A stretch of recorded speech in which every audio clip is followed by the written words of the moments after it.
बिस्मिल्लाहिर्रहमानिर्रहीम, अस्सलाम वालेकुम। मैं हूं ईसा नकवी। आज हफ्ता 14 जनवरी है। इस वीडियो में एक इंतहाई अहम और बड़ी ब्रेकिंग न्यूज़ आपके साथ शेयर करूंगा। पाकिस्तान तहरीक इंसाफ के चेयरमैन इमरान खान साहब ने बिल आखिर वो फैसला कर लिया है जिस पर अमल दरामद हुआ। तो ये फैसला वफाकी हुकूमत की पीडीएम इत्तेहाद की चूलें हिला देगा। ये इत्तेहाद पारा पारा भी हो सकता है। इस भानमती के कुंबे को जोड़े रखना फिर बहुत मुश्किल हो जाएगा। पाकिस्तान तहरीक इंसाफ के ज़राए अब इस बात की तस्दीक कर रहे हैं कि इमरान खान साहब ने यह फैसला कर लिया है कि बहुत जल्द, यानी कि आज से 2 दिन के बाद जिस हफ्ते का आगाज़ हो रहा है, इस हफ्ते के दौरान 3 डेवलपमेंट्स पर इसका इन्हसार है। वो हो जाती हैं तो वो सदर आरिफ अलवी से कहेंगे कि वो स्पीकर कौमी असम्बली को एक हुक्म भिजवाएं आइन के तहत। उनको ये कहें कि वो ये समझते हैं कि वज़ीर-ए-आज़म शहबाज शरीफ को अब कौमी असम्बली में ऐवान के मेंबरान का एतमाद हासिल नहीं है, वो एतमाद का वोट लें। ये 3 डेवलपमेंट्स कौन सी हैं और किस किस्म का सियासी मंजरनामा इस तमाम मूव के नतीजे में डेवलप हो जाएगा, वो मैं आपके सामने रखूँगा। पाकिस्तान तहरीक इंसाफ के ज़राए इसके हवाले से क्या कह रहे हैं, बहुत ही दिलचस्प सूरत हाल पैदा होगी। ये जो एक गैर फितरी इत्तेहाद है पीडीएम का, इसमें शामिल जमातों के फिर किस किस्म के मसाइल सामने आएंगे, वो बहुत इंटरेस्टिंग है। आपको मालूम है कि जब परवेज़ इलाही साहब ने ऐवान से एतमाद का वोट लिया, उसके बाद मशावरत शुरू हो गई ज़मान पार्क में। ज़मान पार्क में पहले तो ये मामला दरपेश था कि पंजाब असम्बली का फ्यूचर क्या होगा। लग रहा था कि मुस्लिम लीग काफ और पाकिस्तान तहरीक इंसाफ के दरमियान कोई खटपट हो जाएगी। परवेज़ इलाही जो है वो नहीं मानेंगे, वो नहीं चाहेंगे कि असम्बली तहलील हो, लेकिन उन्होंने ना चूं की ना चरा। उन्होंने कहा कि ये चीफ़ मिनिस्ट्री आपकी थी, ये वजारत आपकी है, असम्बली जो है वो आपकी अमानत है, ये मैं अमानत आपको लौटा रहा हूँ, आपने जो फैसला करना है कर लें। जो सीट एडजस्टमेंट की बात है, जो मुतालबात है, इनके ऊपर बाद में बात करेंगे। उसके बाद क्या हुआ, समरी जो है आपको मालूम है कि भिजवा दी गई। गवर्नर पंजाब बलीगुर रहमान, उन्होंने उस बात की तस्दीक कर दी कि समरी उनको मौसूल हो चुकी है। फिर ये मामला था कि अब इमरान खान साहब ने एक के बाद एक अपने पार्टी रहनुमाओं को बुलाया, उनसे मशावरत की कि हमने समरी भिजवा दी है और जो पीडीएम इत्तेहाद है उसकी तरफ से इस किस्म की कोई इंडिकेशन नज़र नहीं आ रही कि वो पंजाब असम्बली और खैबर पख्तूनख्वा असम्बली तहलील होने की सूरत में जनरल इलेक्शंस की, यानी कि आम इंतखाबात की तरफ बढ़ेंगे। तो फिर अब इस सारे मामले को कैसे आगे लेकर चलना है और उनको मज़ीद किस किस्म की सियासी चालों में उलझाना है। इस मशावरत के तकरीबन 2 दिन की मशावरत के बाद ये फैसला किया गया, एक कंसेंसस जो है वो इवॉल्व हुआ और डेवलप हुआ है। वो डेवलप ये हुआ है कि ये 2-3 डेवलपमेंट्स हो जाएं तो फिर उसके बाद सदर आरिफ अलवी को कहा जाए कि वो वज़ीर-ए-आज़म शहबाज शरीफ से कहें कि एतमाद का वोट लें। पहली डेवलपमेंट तो ये है जिसमें जो कि अब अटल है, जो तय है कि ये हो जाएगा।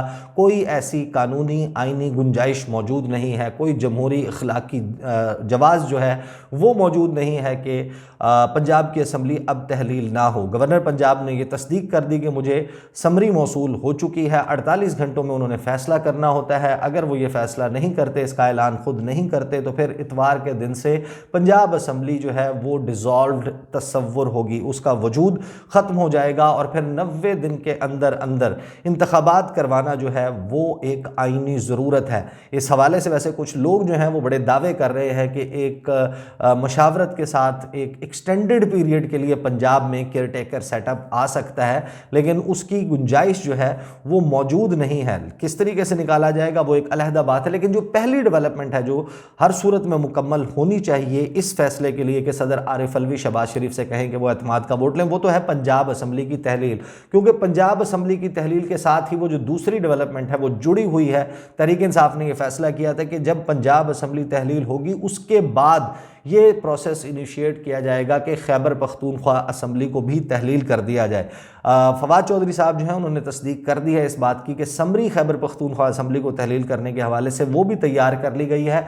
ये 2 जब असम्बलियाँ तहलील हो जाती हैं तो उस सूरत में आपको मालूम है कि इन 2 सूबों में तो इलेक्शंस होना है और उसके लिए अब ज़ाहिर है कि जिन मुश्किलात का मैं तस्करा कर चुका हूँ कि जो पीडीएम के इत्तेहाद को आएंगी, मरीम नवाज़ बाहर हैं, हमज़ा शहबाज बाहर हैं, हैं, इसी तरीके से नवाज शरीफ जो है वो बाहर हैं। इनिशियली तो उनकी तरफ से ये इतलात अब आ रही हैं कि और ख़बरें जो हैं वो कुछ चलवाई गई हैं कि वज़ीर आज़म की ज़ेर सदारत होने वाले इजलास की अंदरूनी कहानी, 12 अप्रैल को इलेक्शन जो है वो करवाए जाएंगे। मरीम नवाज़ जो है वो आ रही हैं, वो लीड करेंगी इलेक्शन कैंपेन को, और नवाज शरीफ जो है वो आम इंतखाबात के लिए दूसरे मरहले में आएंगे। ये बात जो है वो एहसन इकबाल ने बताई, वो लंदन में मौजूद थे, उनकी मुलाकातें भी हुई, लेकिन ये एक वाइबल जो है वो ऑप्शन नज़र नहीं आता पंजाब छीनने के लिए। एक ऐसी सूरत हाल में जब इमरान खान का जादू सर चढ़कर बोल रहा है तो पीडीएम को, खासतौर पर मुस्लिम लीग नवाज को, जिसका गढ़ पंजाब तस्वुर होता है, उनके लिए उनको इससे ज़्यादा करना होगा। उनको बहुत बड़ा अपसेट क्रिएट करने के लिए उन्हें जो है वो बहुत पापड़ जो हैं वो बेलने पड़ेंगे। मरीम नवाज से अकेले से ना हो पाएगा। और इसी तरीके से जो उनके पोस्टर बॉय पंजाब के लिए होते हैं, शहबाज शरीफ, वो तो वज़ीर आज़म बने बैठे हैं, ना वो कैंपेन कर सकते हैं, ना वो इलेक्शन लड़ सकते हैं, वफाकी काबीना में मौजूद लोग नहीं कर सकते। तो ये डेवलपमेंट्स जो हैं वो फिर हमें उस सिचुएशन पर लेकर आती हैं। और साथ ही फिर आपको पता है कि जो तीसरा मामला है, अच्छा ये डेवलपमेंट जो तीसरी है, तहरीक इंसाफ के लोग ये कहते हैं कि अगर ये ना भी हो तब भी हम ये सब कुछ करने वाले हैं, और उससे ये जो तीर चलाया जाएगा इससे कौन कौन से ऑब्जेक्टिव्स अचीव होंगे। तीसरी डेवलपमेंट आपको मालूम है कि जो बल्दियाती इंतखाबात हैं उसके मामले पर मुत्तहिदा कौमी मूवमेंट, उसने ये फैसला किया कि इस हवाले से कि अगर 15 जनवरी को ये इंतखाबात करवाए जाते हैं तो फिर वो वफाकी हुकूमत से अलहदा हो जाएंगे। अब अगले 12 से 14 घंटे में ये फैसला सामने आ जाएगा। ज़्यादा से ज़्यादा हफ्ते और इतवार की दरमियानी शब अगर ये मामला, क्योंकि इलेक्शन कमीशन ऑफ पाकिस्तान ने तो इनकार कर दिया, वो इलेक्शन की तरफ जाते हैं तो उन्होंने तो अपने इस्तीफ़े जो हैं वो जमा करवा दिए हैं।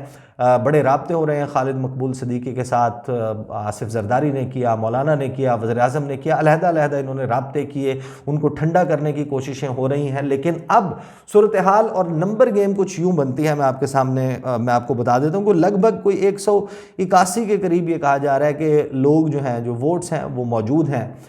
वज़ीर आज़म शहबाज शरीफ की ये जो हुकूमत है, जो भानमती का कुंबा है, ये जोड़ा गया, इसके लिए इनके पास मौजूद हैं। PMLN के 85 हैं, इसी तरीके से पाकिस्तान पीपल्स पार्टी के 58 हैं, MMA के 15 हैं, इसी तरीके से मुख्तलिफ जो इनके इंडिपेंडेंट MQM के 7 और ANP का 1, BNP के 4, BAP बाप के 5 और जमहूरी वतन पार्टी का 1, तो लगभग कोई 181 हैं।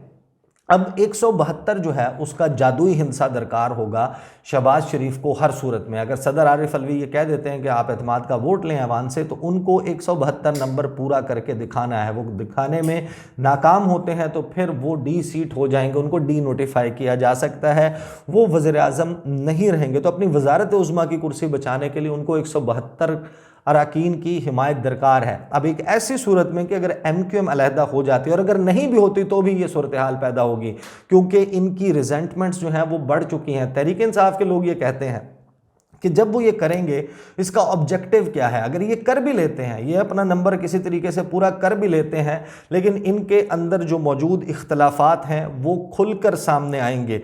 ये कैसे मुमकिन है कि अली वज़ीर, जो वज़ीर आज़म शहबाज शरीफ को इलेक्ट करने के लिए और इमरान खान को vote of no confidence motion जो है उसके ज़रिए बाहर करने के लिए जेल से उनको लाया गया, उन्होंने वोट दिया, उनसे वादे हुए थे, वो अभी तक पाबंदे सलासिल हैं, वो जेल में मौजूद हैं, और वो दोबारा से ये कैसे मुमकिन है कि वो आएंगे और वो आकर शहबाज शरीफ को वोट देंगे जो कि उन्हें रिहाई नहीं दिलवा सके।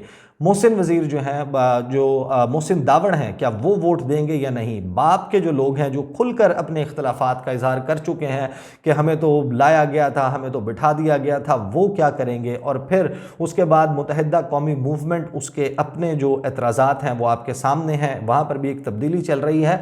लेकिन एक इस तमाम सूरत हाल में जो सबसे अहम बात है कि ये जो जब इस किस्म की सूरत होती है कि आरिफ अलवी शहबाज शरीफ से वोट ऑफ कॉन्फिडेंस लेने का कहें, तो फिर ये जब दोबारा से शहबाज शरीफ के लिए वोट करेंगे तो एक एक मेंबर, एक एक रुकन, एक एक जमात, उसके पास ये उज़र मौजूद नहीं होगा। उनको ये जस्टिफाई करना होगा कि, और खड़ा होना पड़ेगा कि वो बैक करते हैं शहबाज शरीफ की पॉलिसीज़ को भी, शहबाज शरीफ की परफॉर्मेंस को भी, डॉलर के रेट को भी, पेट्रोल की प्राइसेस को भी, जो गैस और बिजली की लोड शेडिंग हो रही है और उनकी कीमतों में बेपनाह इजाफा है, इसकी एंडोर्समेंट तसव्वुर होगा ये फैसला, तो वो सियासी जमातें, वो अराकीन जो शहबाज शरीफ की हिमायत में फिर वोट डालेंगे, ऐसी सूरत में वो अपने हलकों में आवाम को जाकर क्या मुंह दिखाएंगे, अगले इलेक्शंस में किस नारे के तहत वो वोट मांगेंगे लोगों से, जब वो ये साबित कर देंगे कि चलें पहले वाली बात तो फिर भी कोई हजम कर लेता, लेकिन जब इन्होंने अपनी परफॉर्मेंस कि ठीक है जी वो तो सियासी मजबूरी थी कि आपकी सियासी एफिलिएशन जिस जमात के साथ है वो इत्तेहाद बनाकर अपोजिशन का काम है, उन्होंने तो इमरान खान को गिराना था, हम इकट्ठे हो गए, हमने इमरान खान को गिरा दिया, लेकिन आपके पास मुकम्मल ओनरशिप गवर्नमेंट की नहीं है, ना पीपल्स पार्टी के पास है क्योंकि ये एक इत्तेहादी हुकूमत है, ना मौलाना के लोगों के पास है, ना MQM के पास। अब जब आप वोट डालेंगे शहबाज शरीफ को तो इसका मतलब ये होगा कि 9 महीने यानी कि 12 अप्रैल से लेकर 12 जनवरी तक जो कुछ इस मुल्क में हुआ उसकी जिम्मेदारी आप लेते हैं। आप ये समझते हैं कि शहबाज शरीफ इस काबिल हैं कि जिन्होंने इस मुल्क को पेरिस बना दिया, यहाँ पर दूध और शहद की नहरें बहा दी हैं, तो ये फिर मामला वो इख्तलाफात सामने लेकर आएगा जो इनके इस गैर फितरी इत्तेहाद में इनके सियासी किबले एक दूसरे से अलहदा हैं। और फिर तहरीक इंसाफ के लोग ये भी कहते हैं कि क्योंकि अब वो घना सायादार दरख्त जो हैं जिनके साए में बैठकर ये मुलाकातें हुई, ये मामलात तय हुए, ये इत्तेहाद वजूद में आया, वो साया अब उसका जो है वो इनके सरों पर मौजूद नहीं है, वो छतरी मौजूद नहीं है, वो प्लेटफॉर्म अवेलेबल नहीं है, तो फिर इनके इख्तलाफात और इनकी लड़ाइयाँ वो और इनकी खलीज जो है वो मज़ीद गहरी होगी। और इसके अलावा ये जब एक दूसरे के साथ जब ये इलेक्शन वाला मामला आएगा कि ठीक है जनाब हम वोट ऑफ कॉन्फिडेंस दे देते हैं, आप बताएं अगर हम मिलकर इलेक्शन लड़ेंगे हमें कौन कौन सी सीट देंगे, पंजाब में खैबर पख्तूनख्वा में हमारा कौन कौन सा कैंडिडेट खड़ा होगा। छोटी छोटी जमातें भी ये कहेंगी हमें बताएं कि अगर हम हुकूमत बनाने में कामयाब हो जाते हैं तो फिर हमें कौन सी वजारत मिलेगी, वज़ीर आला किसका बनेगा। जाहिर है कि ये तो इख्तियार सबसे बड़ी पार्टी का होता है कि वो बनाए, लेकिन ये फिर जो मशीर और वज़ीर और ये बनाए जाएँ, इसीलिए तो शहबाज शरीफ जो है वो एक 80 रुकनी काबीना लगभग जो है वो लेकर बैठे हुए हैं वफाक में। और मुल्क की सूरत हाल जो भी हो, मुल्क डूब रहा हो, मुल्क में महंगाई का तूफ़ान हो, इन्होंने जनाब अपना इत्तेहाद कायम रखा हुआ है। लेकिन ये सिचुएशन इन 3 डेवलपमेंट्स के बाद सदर आरिफ अलवी कमिंग वीक में ये कर लेते हैं तो फिर वो प्राइम वक्त जो कि पंजाब में इलेक्शंस की तैयारी का है, जो टिकट्स बांटने का है, जो है वो लोगों से, वर्कर से कांटेक्ट करने का है, हल्के में जाकर सियासत करने का है, जोड़ तोड़ करने का है, वो वक्त फिर इस इत्तेहाद का गुजरेगा कि वो वफाक में बैठकर यहाँ पर अपने नंबर्स पूरे करे, अपनी इत्तेहादी जमातों की को जो है जो नाराज़ हैं उनको मनाए, किसी को डेवलपमेंट फ़ंड का वादा करे, किसी को वजारत का वादा करे, किसी को मशीर लगाने का वादा करे, किसी को मुस्तकबिल में किसी चीज़ का लॉलीपॉप दे।